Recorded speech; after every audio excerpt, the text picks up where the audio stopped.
Greetings, this is Greg. One of the best post-World War II propeller-driven fighters was ChanceBot's F4U-5 Corsair. If you're new to this channel, this video is part of a series on what I'm calling superprops, and for purposes of this series, superprops are World War II piston engine combat airplanes that did not see combat in World War II. In other words, planes that were just a little too late to fight in that war. So far, we've talked about the Republic XP-72, P-51H Mustang by North American, the Supermarine Seafire 47, the Grumman Bearcat, and the Hawker Sea Fury. All of the Superprop videos are in a playlist, or you can find them just by clicking on my channel's icon and then searching through my channel. Of the aircraft discussed in this series so far, when considering performance, overall capabilities, and combat records, a very strong argument can be made that the Hawker Sea Fury was the best one. It's a tough call because best is always difficult to quantify. I go into this in more detail in the earlier videos in this series, but for a moment consider this. The P-51H Mustang has tremendous performance and good range. Not as good as the P-47 Thunderbolt November model, but pretty good. However, the P-51H has no combat record, none.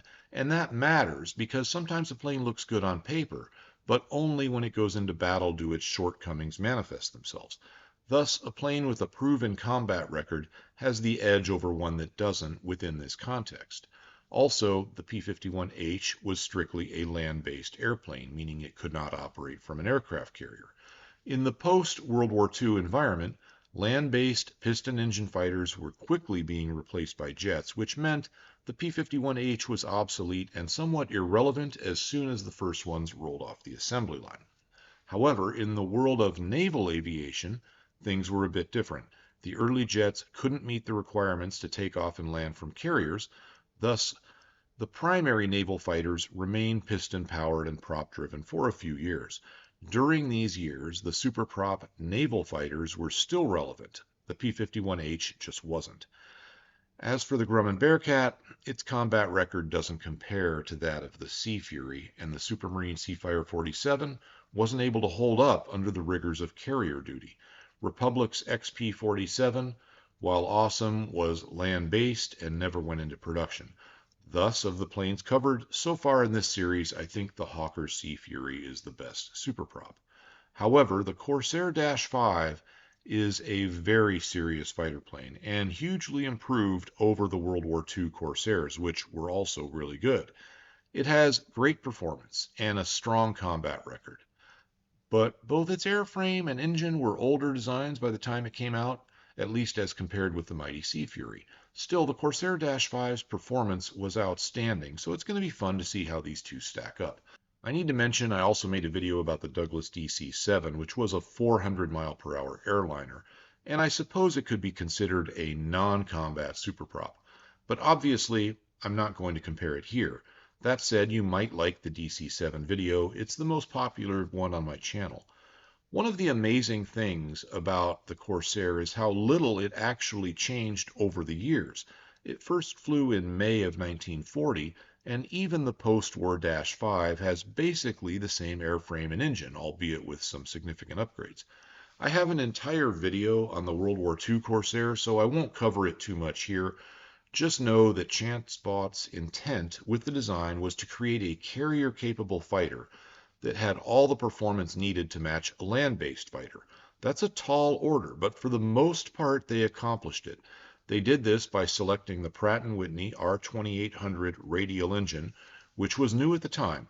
The Corsair was the first plane designed to use this engine, and as it was unproven at the time, ChanceBot took a bit of a gamble here, but of course it paid off, as the R2800 turned out to be one of the best aircraft engines of the war, possibly the best. As a side note, that's how planes were designed in World War II. The designer started with an engine selection and then designed the plane around it. We have to go all the way back to the Wright brothers to find a plane that had an engine designed for the airframe rather than the other way around.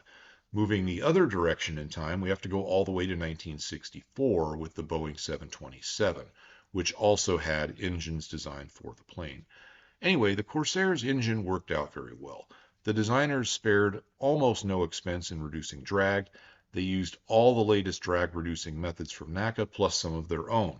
The result was a plane that cost about 50% more than a Curtiss P-40 and twice as much as the later Grumman F6F Hellcat.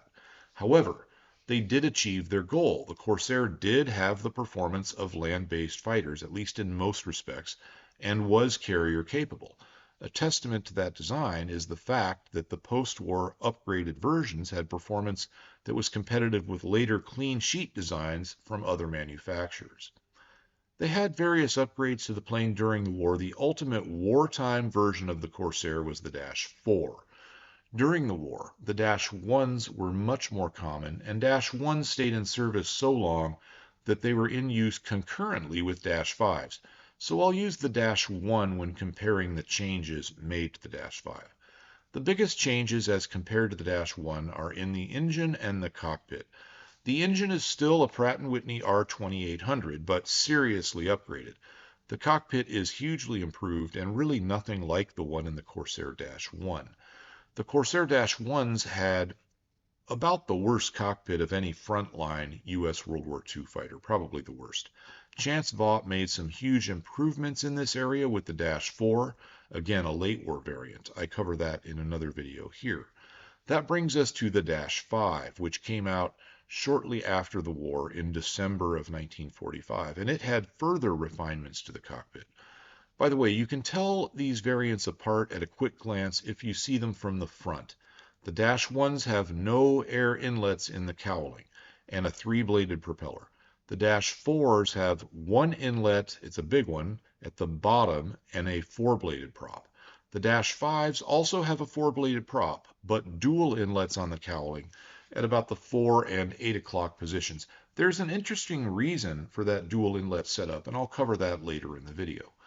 Let's take a look at the cockpit. In terms of human factors and ergonomics, this was state-of-the-art in 1945, and even by today's standards is pretty darn good. Chance Vaught was very proud of their work on this cockpit. That seems obvious when reading through their literature, and they seem to consider it one of the major selling points of the Corsair Dash 5. Most of the items that the pilot would need to manipulate during critical phases of flight are on the left side, so he won't have to let go of the control stick. I know that sounds basic, but a lot of World War II aircraft put controls for flaps, gear, cooling shutters, and other items that would need to be manipulated during critical phases of flight on the right side of the cockpit. The engine controls were greatly simplified compared to earlier Corsairs. I know it looks like there are a lot of controls here, and there are, but most of this stuff is automated. For example, notice the 3 switches to regulate cooling. One is for the oil cooler doors, one is for the intercooler flap, and one for the cowl flaps. These switches are located in a great position. The pilot doesn't have to remove his right hand from the control stick to manipulate them, as he does in a Corsair Dash 1. I should mention the Dash 4 was better in this regard, and it was flying, again, late in World War II, but I'm trying to show the range of improvements here, so that's why I'm using the Dash 1 for comparison. Not only are the switches in the Dash 5 well located, they have an automatic position. For example, the oil system has a thermostat, and it will use hydraulics to open or close the oil cooler doors to keep the oil temperatures within limits. The automatic function of the cowl flaps works in much the same way. The system monitors the temperatures of the 2 hottest running cylinders, which in the case of the Dash 5 are numbers 2 and 4, and then manipulates the cowl flaps to keep the cylinder head temperatures within the ideal range. There is some additional complexity to the cowl flap system that allows it to function as sort of a predictive system. For example, there's a micro switch in the landing gear, which will cause it to fully open the cowl flaps when the plane is on the ground. When in the air, the prop governor setting has some input here as well. Today, of course, all this stuff could be monitored and controlled quite easily by an electronic computer, but that wasn't an option back then. However, these primitive automatic controls worked very well. The intercooler door also has an automatic function, although with an air-to-air intercooler, especially in an airplane, it doesn't make a lot of sense to try and regulate this by temperature. So what they did is they regulated that door by looking at the pressure differential of the cooling air across the core of the intercooler. If the differential is low, the pressure differential, it opens the door more, and vice versa. This system also has some predictive features based on the prop governor. In short, the automation means that most of the time the pilot won't have to manage these systems. That doesn't mean he won't have to check temperatures occasionally, and sometimes he'll have to use the manual position on the switches to keep things in limits. But most of the time, the automatic systems will do their jobs, greatly reducing the pilot's workload and letting him focus on flying the plane and the mission at hand. The mixture control is simplified as well. After takeoff, the pilot will switch this to the normal position, which can then be used for almost all operations in flight, including combat. It will allow the plane's primitive fuel injection system to automatically optimize the air-fuel ratio for the power setting being used. There is also a rich position, which is used during taxi, takeoff, and landing. It can also be used to provide additional cooling to the engine in flight if needed.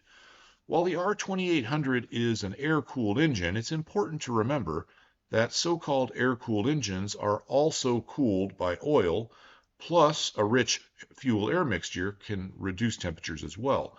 I don't think this rich setting would have been used very often outside of taxi, takeoff, and landing, but I can certainly think of scenarios where it would be helpful. For example, if your cowl flaps were stuck in the closed position due to mechanical failure or battle damage, moving to rich will help keep the cylinder head temps in check, although at some cost in power and fuel economy.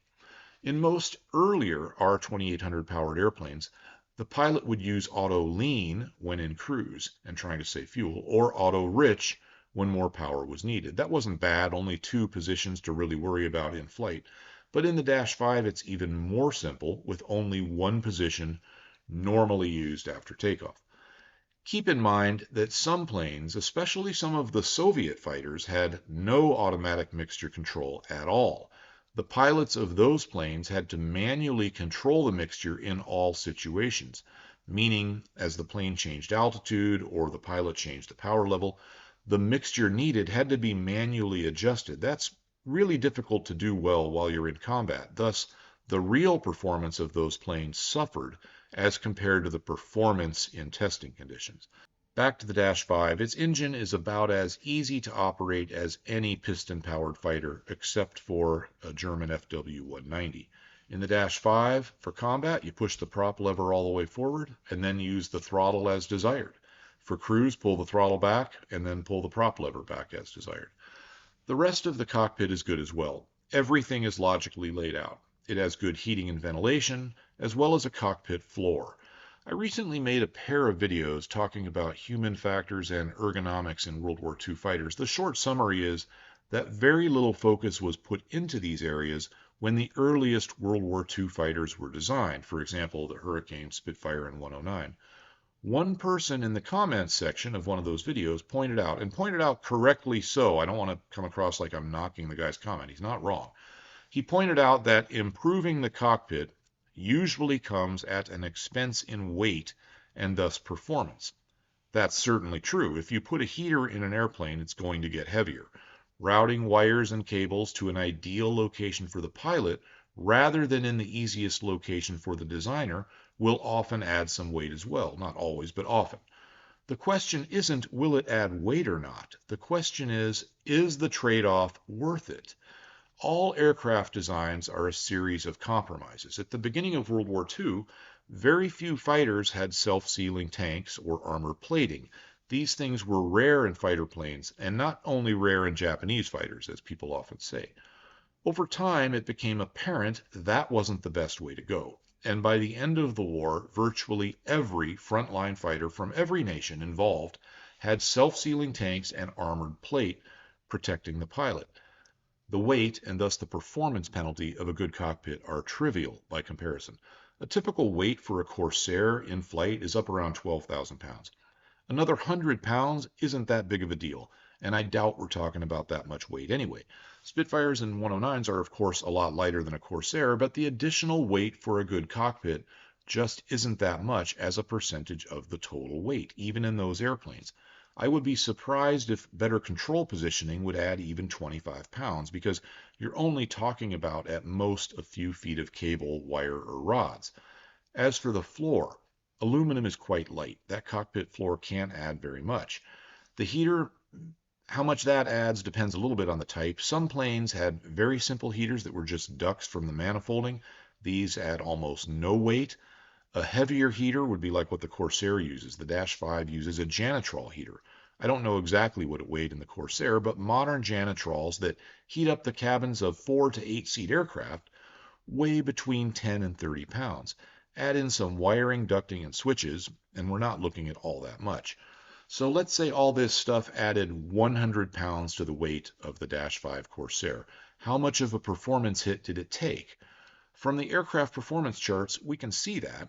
It's an increase in stall speed of about 1/3 of 1 knot, which is really nothing.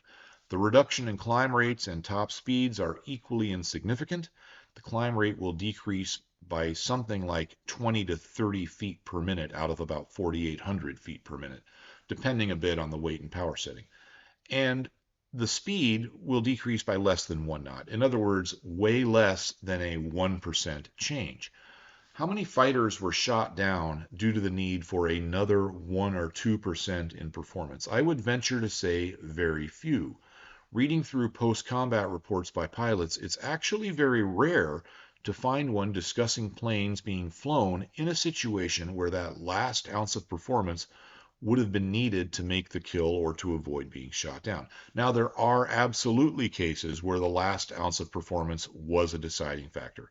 Bud Anderson describes an encounter that way, and there's actually gun camera footage of it. However, it wasn't the norm. For example, Robert S. Johnson, the US P-47 ace, with at least 27 kills, never used his water methanol injection in combat because, as he says, he never needed it. That's in a P-47, a plane in which the water injection makes a huge difference. The truth is that most fighters were not shot down in some sort of chivalrous test of pilot skill and aircraft capability. Most never saw the plane that got them. On the other hand, we do know that huge numbers of fighters were lost in accidents, at least as many as were lost in combat. And we know that human factors issues had a lot to do with that. So is it worth sacrificing some tiny bit of performance, which honestly might be too small to measure anyway, to improve the cockpit and enhance safety? I say yes, but not only do I say yes, nearly everyone else did too. Cockpit designs got much better during the war. The FW-190's cockpit was much better than the 109's. The Hawker Tempest cockpit was vastly superior in this regard to the Hawker Hurricane. The P-51 has a much better cockpit than the P-47, and the Corsair improved drastically from the Dash 1 to the Dash 4. I've never read a concern about the weight increase. I've never read a situation where somebody said, well, the Dash 4 cockpit's great, but I'd rather the plane be 100 pounds lighter and go back to the old cockpit. That just doesn't happen. Did these improvements add weight? Of course. Adding a floor and a heater adds weight. So do some of the other things. But as with the armor and self-sealing fuel tanks, it had become undeniable that it was worth it. The Corsair Dash 5's cockpit incorporates all of these lessons. It's a very good cockpit. In some ways, it's a bit like a German FW-190 in layout and philosophy, but the Corsair has much better flight instruments. That makes sense, as Chance Vaught had the opportunity to inspect an FW-190, which enabled them to combine the best features of both airplanes, at least in regards to the cockpit. In fact, combining the best of the Corsair with the best of the Luftwaffe fighters is sort of a theme of the Dash 5. You'll see what I mean. Let's talk about the engine. That's the other big change. It's the Pratt & Whitney R2800 32W. As compared to previous R2800s, according to Chance Vaught, the 32W is, quote, progressively improved both mechanically and structurally, unquote. We'll take a look at the engine and see what that means. Now, most World War II aircraft powered by an R2800 use the B series R2800. Subsequently, there was a C series, which was a near-complete redesign of the venerable engine. This engine, the C series, was used in some late war airplanes like the Corsair Dash 4 and the P-47 Thunderbolt November. It has forged cylinder barrels, much stronger than the older cast cylinders, better cooling fins, a new crankshaft, and more. Also, the compression ratio increased from 6.65 to 1 to 6.75 to 1. In the Corsair Dash 5, we basically have that C-Series engine, but with further modifications making it into what they called an E-Series. It puts out 2,760 horsepower at combat power when spraying with its water injection system. Combat power in the Dash 5 is equivalent to war emergency power in other planes. Same thing, different term. It could run at this power level, 2,760 horsepower, until the 28-gallon water injection tank ran dry. Conservatively, that's at least 10 minutes of power, and it could be closer to 14 minutes as the system uses about 2 gallons a minute. Unlike many other World War II era fighters, the pilot of the Corsair 5 doesn't need to keep track of time to protect the engine while using combat power. When the water tank runs dry, the engine will automatically pull itself back to 2,300 horsepower, and that can be run for 30 minutes, which is so long it's just not likely to be a limitation in combat. So how is the plane getting all of this power? How is the engine doing this? Well, first of all, the engine can be run at 2,800 RPM, which is more than the 2,700 RPM limit of the older versions. However, that RPM increase is relatively small potatoes here. The real improvement was in supercharging, which should be no surprise to viewers of this channel. In fact, it's the supercharging system that makes the 32W engine an E-Series. The Dash 5 Corsair has the best mechanically driven supercharging system of any airplane ever made. In fact, best one that I've ever seen, period. Now, the Corsair Dash 1, the earlier airplane, was pretty good in this regard. It probably had the best system in World War II. However, the Germans, with their very clever variable speed drive mechanism for the supercharger, did have a better way of spinning the impeller. Now, the Germans, until very late in the war, and then only in very small numbers, lacked dual-stage supercharging systems or intercooling. So the Corsair Dash 1 supercharging system was better overall than what was in any BF-109 or the Dora 9. But the 109 did have a better drive system. The Corsair Dash 5 combines the best of the supercharging systems from the Corsair Dash 1 and the German 109. Like the 109, the Corsair uses a fluid coupling to provide a variable speed drive to its supercharging system, but unlike the 109, it has dual stages and a lot of intercooling as seen in the Corsair Dash 1. Oddly, the 32W engine in the Dash 5 even has the supercharger spinning 90 degrees to the engine's crankshaft, just like in the German airplanes. Yes, I said superchargers. There are two of them, one on each side. Actually, there are three superchargers. There is, of course, the single main stage blower bolted to the back of the engine, just like in every other R2800. The second stage is comprised of, or I should say the additional stage, is comprised of the two variable speed superchargers, which are mirror images of each other. There's a lot of complexity here, but from the pilot standpoint, it's pretty simple. Shove the prop lever all the way forward, turn on the water injection, and give it full throttle. The automation will give you the maximum power possible, and all the cooling flaps and doors will self-adjust. Again, you do have to monitor the temperatures, but this is much less complex in terms of operation than in a Corsair Dash 1, and with far more power. Remember those air inlets in the cowling? The reason for that arrangement has probably dawned on you at this point. There is one for each supercharger, and the ducting runs along the side of the cowling to feed each of those supercharger intakes.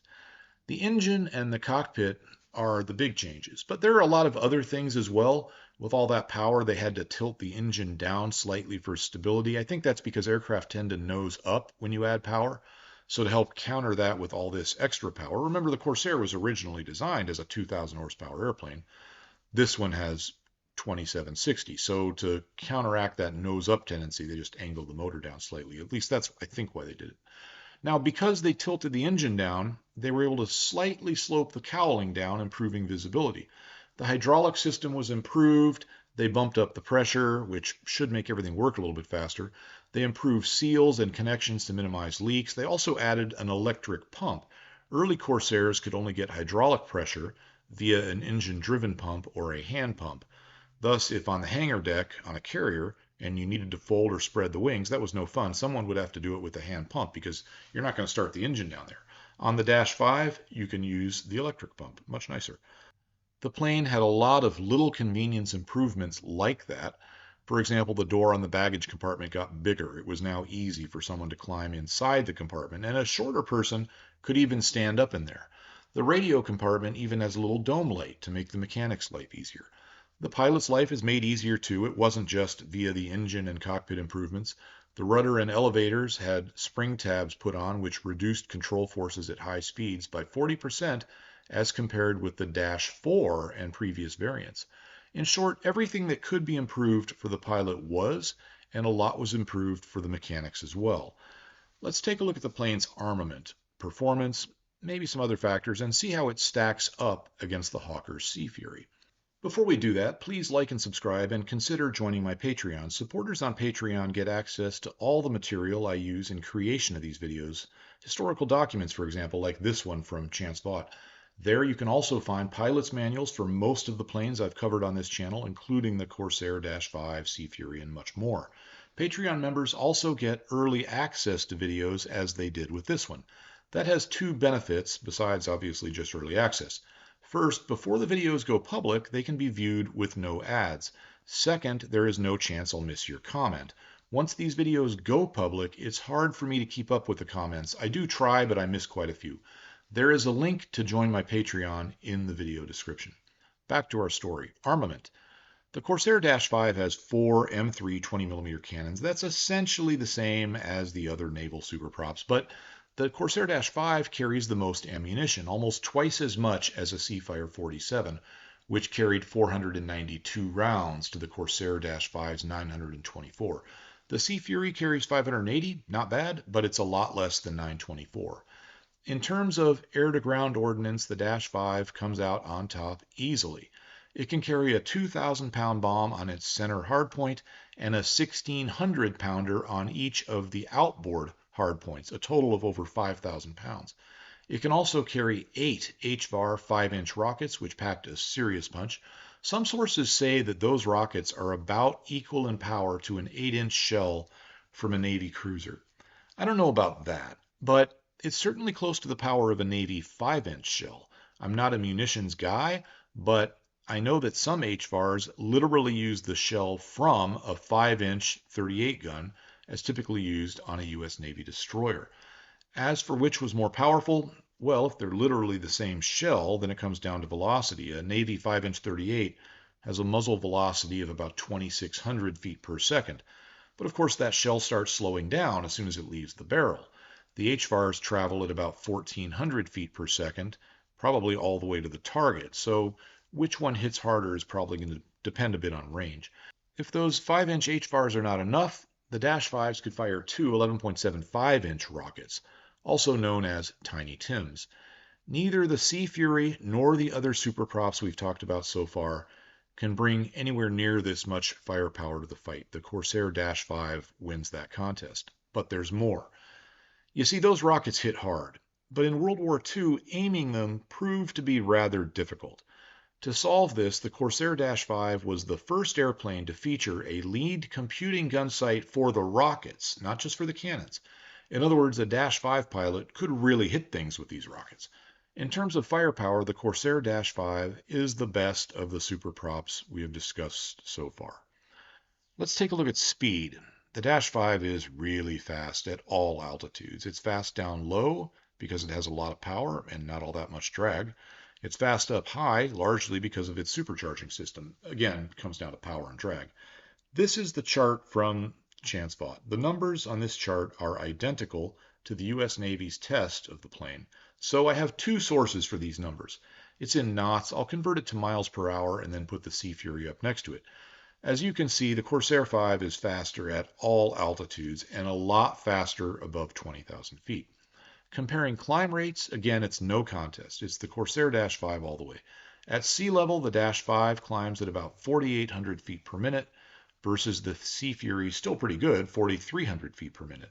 The Corsair outclimbs the Sea Fury at all altitudes. At 30,000 feet, the Sea Fury is down to 1,260 feet per minute.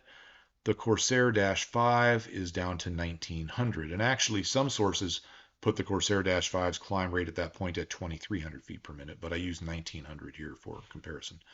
The Corsair 5 is not only faster and outclimbs the Sea Fury, it can run its higher power settings for much longer, making the difference in speed and climb rates even more heavily favor the Corsair.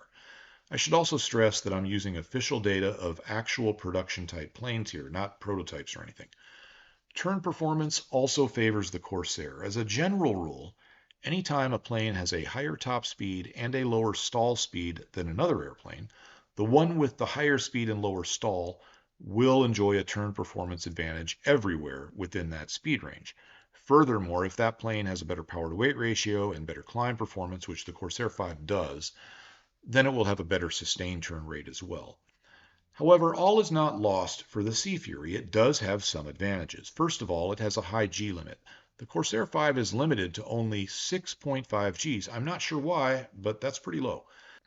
That means that above 247 knots indicated, the Corsair's turn performance is G limited. Thus, in a level flight turn contest, for a very short period of time, only a few seconds, the Sea Fury will have a turn performance advantage at high speeds. If the Sea Fury pilot can keep the fight in a descending turn and thus keep the speed up, and the Corsair pilot takes the bait and isn't willing to over-G his airplane, then the Sea Fury pilot might be able to prevail in a turn fight against the Corsair. I don't see that happening, as the Corsair pilot could just stay higher and then re-engage from above at will, but I thought I should point it out. The Sea Fury also has an advantage in range. Surprisingly, the Sea Fury's Bristol Centaurus engine is actually pretty fuel efficient considering its size and power. For example, this chart shows that the plane can reach 300 knots true at 10,000 feet on only 93 gallons an hour. Those are imperial gallons, which works out to about 118 US gallons. The Corsair is going to burn about 170 gallons an hour to keep up.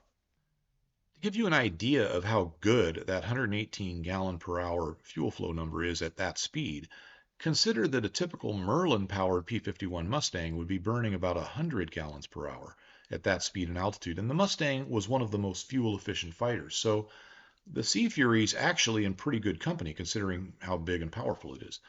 The Corsair's one advantage here is that it can carry, in terms of range, is that it can carry dual 150-gallon drop tanks, more than the Sea Fury's total by about 80 gallons. That's not enough to make up for the difference in fuel efficiency. I ran the numbers several ways, different altitudes, speeds, and so on. The Sea Fury has more range than the Corsair in any reasonably comparable situation. Now, at very low speeds, the gap closes up a bit, and both planes show a maximum range of 1,800 miles. The Corsair actually shows slightly more here with 1,812. Enough about performance. How do these planes do in actual combat? Well, in addition to all the normal problems of figuring out combat statistics, with the Corsair it's even worse because all the models of the Corsair tend to get lumped into one category. In other words, it's not always clear if it's a -1, -4, or -5 being talked about. However, the 5 is really an improved 4, so I'm certainly willing to lump those two together.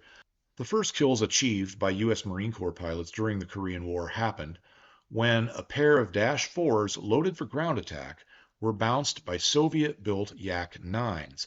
The Corsair pilots mistook the Yaks for P-51 Mustangs and didn't take evasive action until one of the Corsairs was already hit.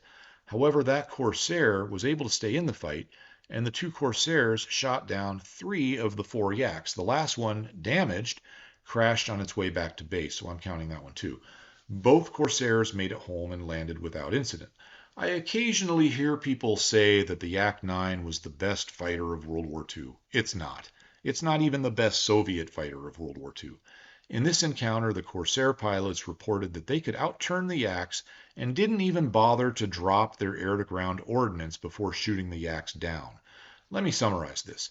2 Corsairs loaded with ammo, outnumbered 2 to 1, starting from a point of disadvantage, one of them damaged, shot down 4 Yak-9s and did it without dropping their air-to-ground ordnance. Of course, soon, with the arrival of the swept-wing jet-powered MiG-15, the Corsair became totally obsolete for air-to-air work. It can't compete with the swept-wing jet. However, on one occasion, a Corsair did manage to shoot down a MiG-15, becoming one of the few piston-powered airplanes to ever do so. The other two are the Thunderbolt and the Sea Fury. The Sea Fury also had moderate success in air-to-air combat over Cuba. The Corsair had some in Central America. We're dealing with very low numbers of encounters here. Both the Corsair 4 and 5 and the Sea Fury have similar air-to-air records in the post-World War II era. This is further complicated by the fact that in the case of the Corsair, It usually wasn't even a Dash 5, it was some lesser variant. In Korea, Corsairs, including the Dash 5s, were mostly used for ground attack work. That's true for the Sea Fury too. During World War II, the U.S. Marines really worked on developing close air support using Corsairs, and this really paid off with the Corsairs in Korea. As compared with the other Corsairs in ground attack, the Dash 5s had three big advantages. First, that computing site for the rockets. Second, there was a nightfighter version that could hit targets at night with some accuracy. Third, some Dash 5s had de-ice boots, allowing them to fly in icing conditions and shed the ice from the wings. That meant that Dash 5s could hit ground targets day or night in all types of weather that would ground other fighters. The Corsair attacks were so accurate that the North Korean forces soon learned that proximity to U.S. troops would not protect them from an air attack. Furthermore, the massive firepower of those cannons and rockets really taught them the difference between cover and concealment. There isn't much you can hide behind and still be safe from that kind of firepower. And then there are the bombs, 5,000 pounds worth, and the napalm. Again, records for Corsairs are not typically broken down by model. This is from ChanceBot's historical site. It has some interesting facts. Pause if desired. The problem for the Corsair Dash 5 is that what makes the Dash 5 is its supercharging system. That accounts for a lot of the high altitude performance. It also accounts for a lot of the aircraft's expense and complexity. However, that supercharging system isn't much used in a ground attack mission or at low altitude in any kind of mission. So the Dash 5s were superseded by other models, which were simplified and more biased towards low altitude work. Of course, that's another story entirely. That would get us into the Dash 7s and stuff. The Dash 5 is really the ultimate Corsair superprop.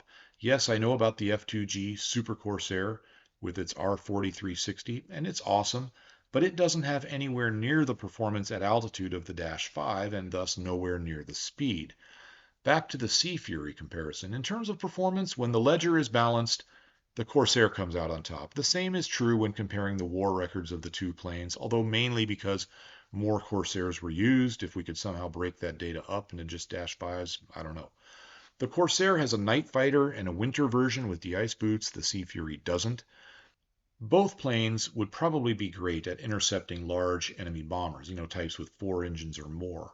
The Corsair would have an advantage there against really high-flying, high-speed bombers, but the Sea Fury's range would help it out more against other types of bombers, so that's kind of a toss-up.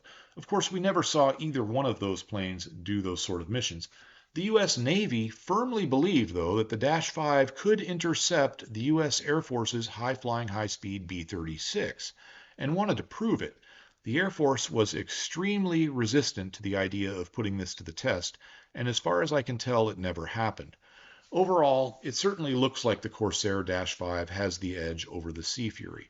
But there is one more thing to consider, and in a certain way makes the Corsair look even more impressive, but in another way, maybe not. The Corsair was an old design at this point. The Dash 5 is really the same basic airplane as the Dash 1s that entered service in late 1942. That's a testament to how good ChanceBot's design was. But the other side of that coin is that the Corsair was at the end of its line in terms of performance. It wasn't going to get any better from this point on. At least I don't see how. The Sea Fury was at the beginning of its life and probably had more room for development. We just never saw it happen because the jet age started up, and that pretty much ended development of piston engine aircraft. Please like and subscribe. I would appreciate it if you would consider joining my Patreon. That's all for now, and have a great day.